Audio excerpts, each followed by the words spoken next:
It's Tattoo Tuesday with Mr. Tasty. Keep an eye out for Artie and smile because summer doesn't last forever. Enjoy Wellsville.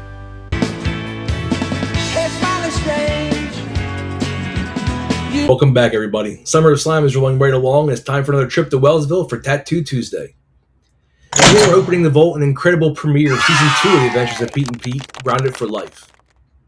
Guys, if you want proof this show's absolute masterpiece of childhood imagination, this is the episode. It takes the universal, completely miserable experience of being grounded by your parents. You're grounded! And turns it into a high-stakes cinematic prison break movie. We're breaking down every detail, diving into iconic character debut, and celebrating just how incredibly brilliant this show really was. Let's get into it. I'm in the goddamn club, aren't I? The episode kicks off with little Pete deciding to answer a question that's baffled scientists for all of eternity. What happens when you plug in an humidifier and a dehumidifier at the same time? And for some reason, he decides to conduct this dangerous experiment outside. The machines completely short circuit, creating a massive explosion, leaves a giant, smoking scorch mark right in the middle of his dad's prized Kentucky bluegrass. The scorch mark. My sweet Kentucky blue.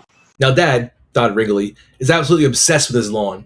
He's locked into a vicious high-stakes turf war with his evil neighbor, Mr. Lardner.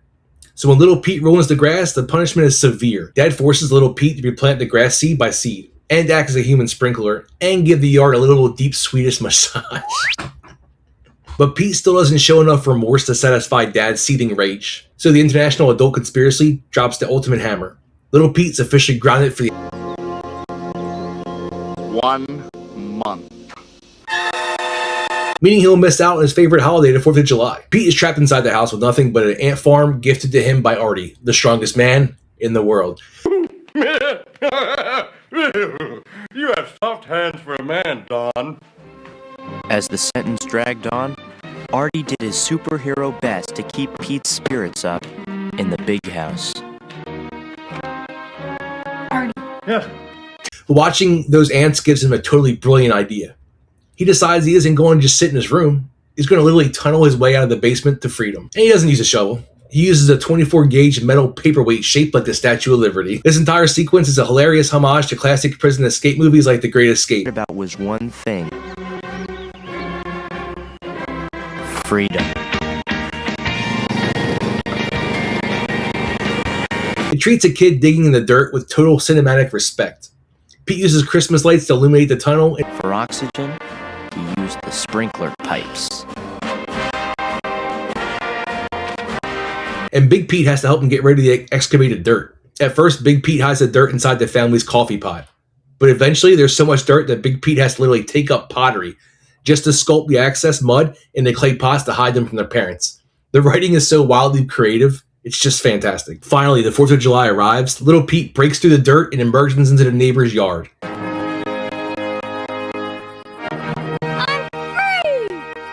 He's free. And this is where the episode makes absolute television history. While little Pete pops his head out of the ground, he meets his new neighbor, Nona F. Mecklenburg. Last look at freedom, he got his first look at our new neighbor, Nona F. Mecklenburg. And Nona is played by the legendary Michelle Trachtenberg.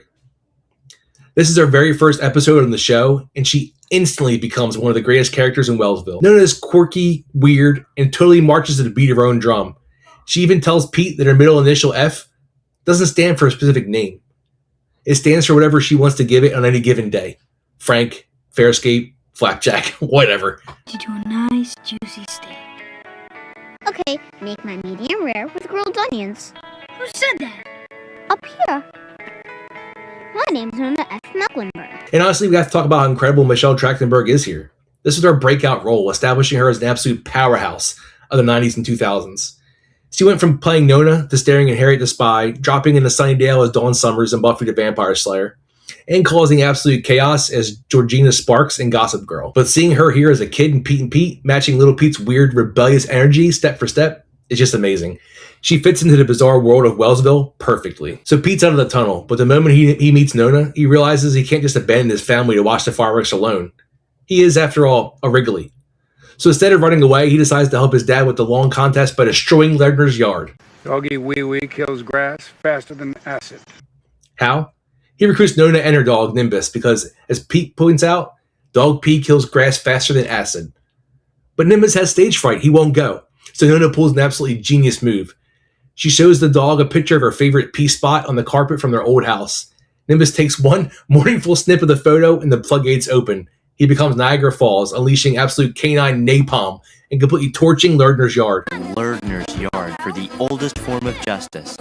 An eye for an eye, and a flood for a flood. The Wrigleys win. Grounded for Life is everything that makes Pete and Pete legendary. The incredible soundtrack perfectly stores a tonal escape, making it feel massive and triumphant. It perfectly balances the weird, surreal comedy with genuine family heart, and it introduces us to the absolute icon that is Michelle Trachtenberg. I'm giving Season 2, Episode 1 a fullest 10 Statue of Liberty paperweights out of 10. If you like this video, like it. If you want to see more, hit the subscribe button. And let me know in the comments, what was the absolute worst thing you ever did to get grounded when you were growing up? Keep those Petunia tattoos looking fresh, guys, and I'll see you tomorrow for another trip back to Bunk 13 for Camp 101 on Wednesday. I'll see you in the next one.